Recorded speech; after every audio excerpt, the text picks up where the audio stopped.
Salam EJ Sport. Jumpa kembali bersama saya Muhammad Gunabila di EJ Sport. Kita akan berbincang-bincang di dunia tinju. Nah, kebetulan di studio EJ TV telah hadir juara dunia kita, Bung Niko Thomas. Selamat siang, Bung Niko. Selamat siang. Nah, kita akan berbincang-bincang mengenai seputar tinju, bagaimana Bung Niko Thomas akan menjadi inspirasi tinju Indonesia. Di mana pada tahun 1989 Bung Niko mengalahkan petinju Thailand Samut Sitnarupol dari Thailand. Dengan kemenangan ini Bung Niko menjadi juara dunia kelas terbang mini versi IBF.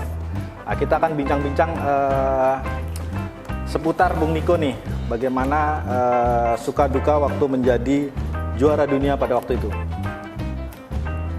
Baik, terima kasih. Sebelumnya saya katakan bahwa yang kejuaraan dunia yang saya menang itu pertandingan yang kedua. Oke, kedua. Di mana yang pertandingan pertama yaitu bulan Maret saya sangat diunggulkan, sangat diunggulkan, tapi pertandingan ini menyatakan saya draw.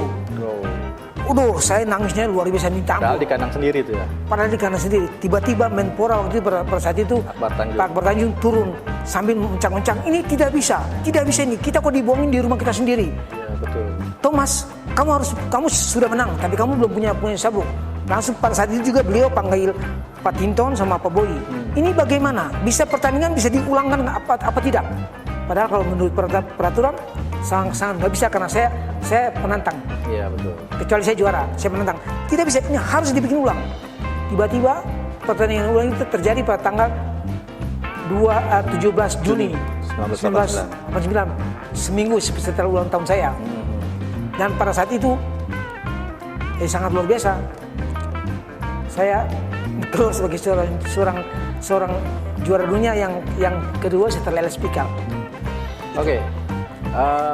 Menurut Bung Niko, tinju Indonesia saat ini kurang bergairah. Nah, gimana tips triknya Bung Niko, apalagi sekarang setahu saya nih ya, semenjak tahun 2015 Bung Niko ini menjadi cowok panggilan. Apakah itu akan membuat tinju Indonesia akan bergairah kembali dengan melakukan yang tadi kita sebut tanda kutip cowok panggilan tadi? Saya rasa bisa, terus terang saya pikir bisa. Kenapa? Karena ini menurut hasil penelitian saya sendiri pribadi bahwa orang-orang yang saya latihan itu sebenarnya orang-orang mampu, tapi kemampuannya mereka untuk jadi seorang petinju itu sangat luar biasa. Iya. Contoh, saya ambil contoh salah satu member saya, dia selalu katakan, Om saya mau bertanding, tapi bapaknya itu selalu geleng-geleng kepala. Ini cowok panggilan latihan privat ya, Bung? Iya, privat. Itu privat, ceritanya tapi sangat luar biasa, sangat luar biasa. Itu yang bikin saya. Dan saya yakin dan saya percaya pada satu saat nanti akan muncul seorang petinju bukan dari Sasana. Oke. Saya katakan itu, saya berani katakan itu akan muncul seorang petinju yang bukan dari Sasana.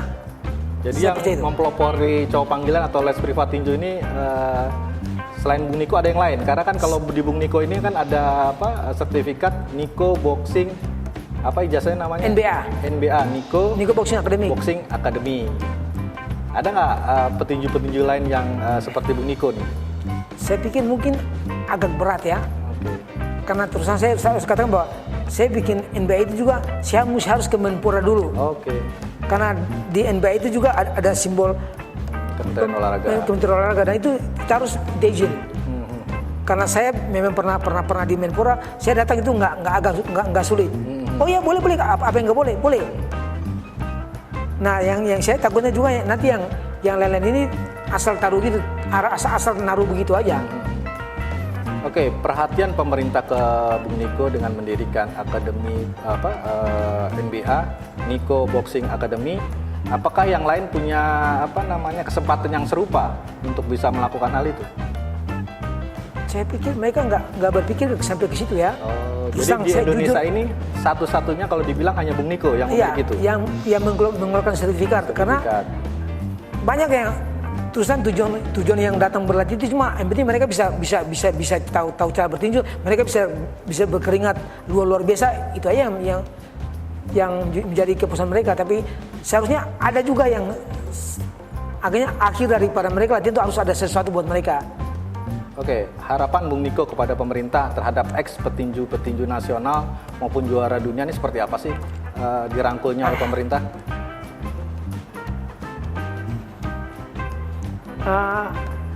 Apa ya? Kalau kita sebenarnya pemerintah tuh harus memperhatikan.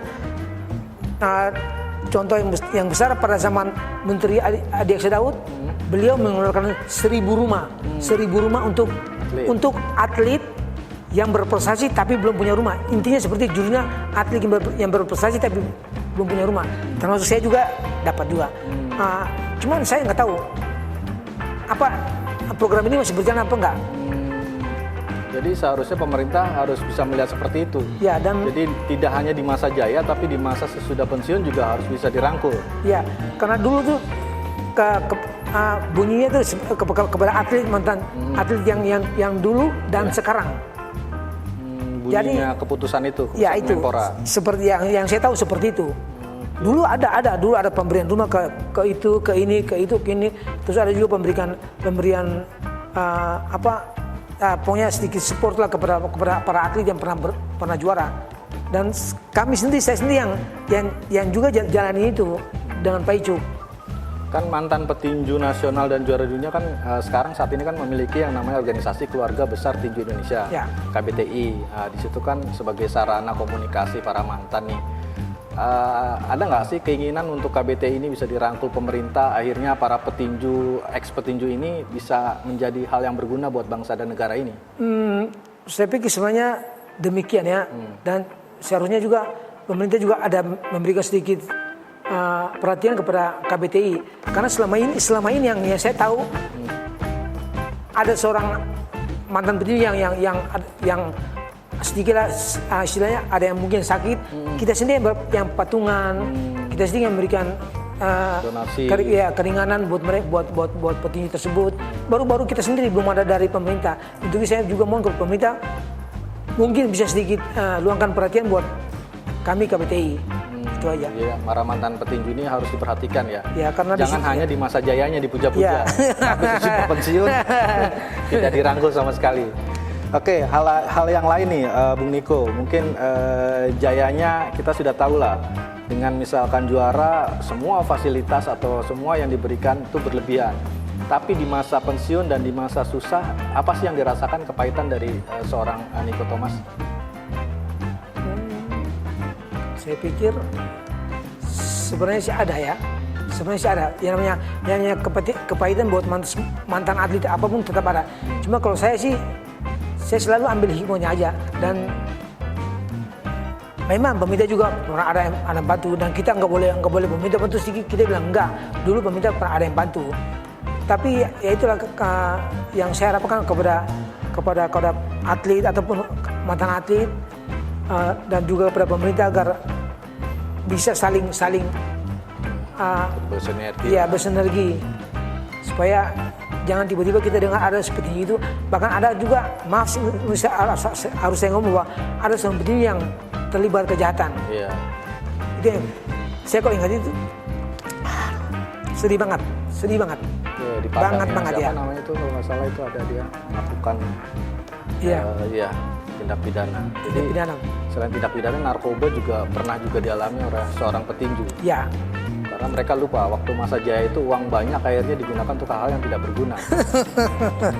Jadi ada nggak sih pesan Bung Niko Thomas untuk para atlet nih, para petinju nih, digunakan kepintarannya seperti seorang Bung Niko ini kan kalau nggak salah nih penghasilannya kalau melihat dari latihan privat tinju ini kan bisa sampai mendekati angka 100 juta sebulan.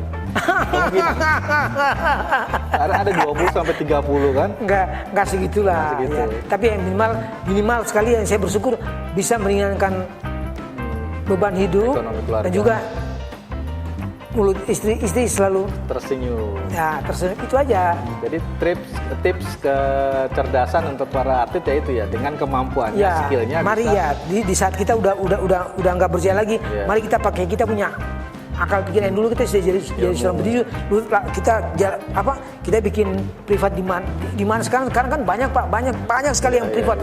Semua orang tuh hampir mau sehat. Yeah.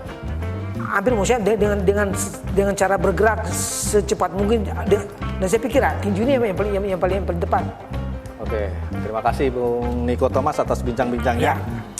Jadi demikian bincang-bincang Eji Sport dengan juara dunia Niko Thomas. Bagaimana dia mengeksplorasi kemampuan saat dia menjadi juara dunia dan diaplikasikan di tahun 2015 hingga gini memiliki yang namanya Niko Boxing Academy, dan ini disertifikasi oleh Kemenpora.